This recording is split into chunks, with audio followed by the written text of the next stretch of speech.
Hello everyone, welcome to the video. Today we're going to be talking about if index funds are a good investment. I have a lot to say about this, so let's get right into the video.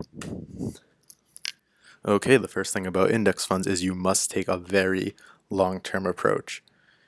And when people hear long-term, they usually think a couple years, 5 years, 10 years, but that's not what long-term really is. Long-term investing is 20, 30 years plus. And I have a chart to illustrate this. So here is the long-term price chart of the S&P 500 index, and it's going from all the way from before 1930 up to now. And what you see is even though the index in the long term always goes up, there are frequently periods of declining prices that go on for a longer time than people would imagine, right? And so I can illustrate this a little bit more. Let me take out my little snipping tool.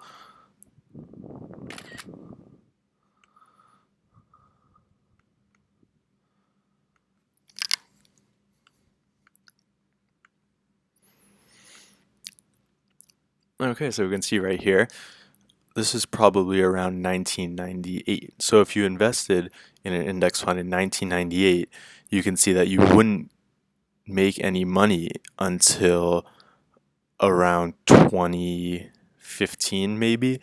And you see if you invest in 1998, your investment is going to go down by over 50%.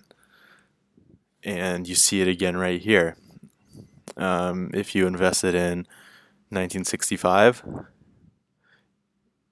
you wouldn't get your money back until 1985. That's 20 years where your investment's down. You can see it again right here. Not counting the Great Depression. If you call that an outlier, we can say right here, 1935, let's say, all the way to around 1955. That's another 20 years where if you invest, your position is going to be down for a very extended period of time. And you have to ask yourself, if you're investing in index funds, do you have the patience to wait that long before you touch this money? Because it's going to have to be sitting there for a very long time. Another thing you're going to have to ask yourself is, if your investment goes down 50%, what are you going to do? Are you going to have the mental strength to stick to it and not sell out, or are you going to sell it at the bottom? Because that's where a lot of novice investors go wrong.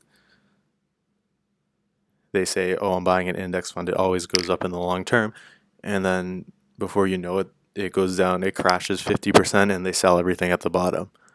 So this is just to show you that even though, yes, on the average return of the index fund is around 8%, you can't expect to make 8% every year, and there's going to be long periods of time where you're in the negative. Okay, so the second thing about index funds are that they are hard to value. If you think about what an index fund really is, it's just a combination of a large amount of stocks. If you take the S&P 500, for example, this is an index of 500 different companies, and therefore valuing an index fund can be a lot harder than valuing an individual stock. And the investing method I use, and of this channel, and that many other investors use, is to try to find the value of an asset and buy it below this value. This is called a margin of safety. But with an index fund, this is hard because it can be hard to know what the exact value is. There's a couple of methods to value in an index fund. One that you could do theoretically is find the value of all 500 companies in the S&P 500 and then add them together and weigh them the same amount that the S&P 500 weighs them, but no one ever does this. This would take you way too long. Another thing you could do to value it is look at the history of how the index fund is valued. An example would be looking at the PE ratio over time, and here's the PE ratio for the S&P 500 over the last 85 years. And you see through history it goes up and down. The long-term average is about 15. You could take that to mean if the S&P 500 has a PE ratio of under 15, that it could be undervalued, and if it's over 15, it could be overvalued. And this chart only goes up to around 2012, 2013, but the PE ratio right now for the S&P 500 is around 24.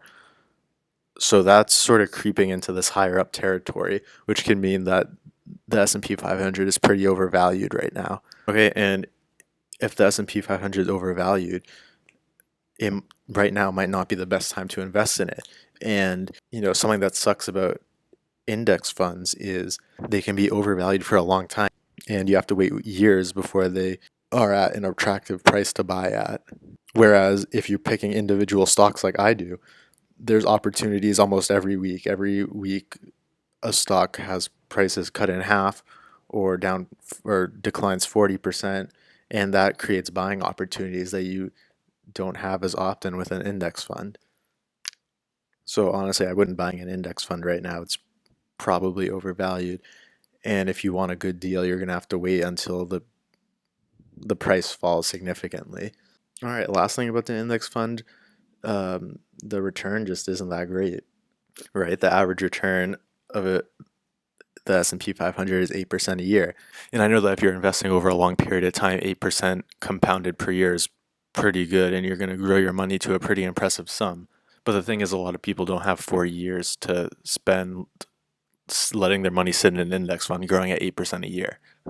Like I said earlier, with an index fund, you're going to have to use a buy and hold strategy for the long term. And long term means 20 plus years that you're having your money sit there without being able to do anything else with it.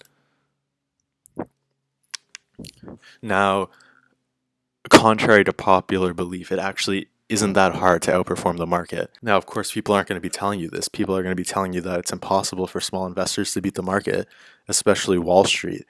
And why is Wall Street telling you this? Because they want you to give them their money.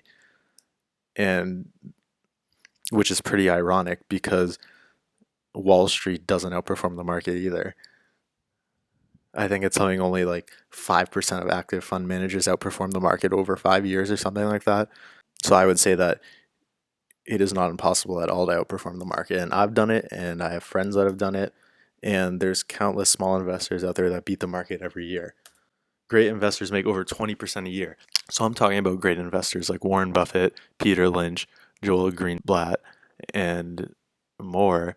These people are great investors that are able to compound their money at massive rates of return over a long period of time. And this is what I'm teaching you on this channel. The methods I use will allow you to compound your money and get a return of 20% or more a year. I get over 20% a year, and I have friends that get over 20% a year as well. So it definitely is doable. You just have to follow the strategies that people like these have laid out for us, and they've demonstrated that it's possible. All you have to do is follow the same rules that they follow.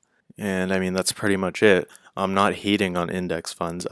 I think index funds are a great investment, especially if you're someone who doesn't want to learn how to invest or doesn't know how to invest and just want somewhere to put your money over the long term where you know it'll go up over the long term. Index funds are a great thing to do, but what I'm saying is with a little effort, you can learn how to easily beat the market and if you make 20% a year, an extra 12% a year may not seem much over a couple of years, but if you do that for 40 straight years, your money is going to be much, much higher than if you just put it in an index fund. Right? And it's easy to outperform the market if you follow the strategies that these great investors have shown us. You learn how to calculate the true value of a business, and then you buy it when the business is half off. And that way you're buying $1 for 50 cents, as Warren Buffett likes to say. And with that, you're practically guaranteed to beat the market.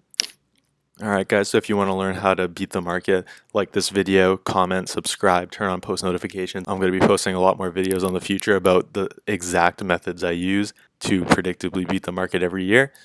So stay tuned for those. Happy investing, everyone, and I'll see you on the next one.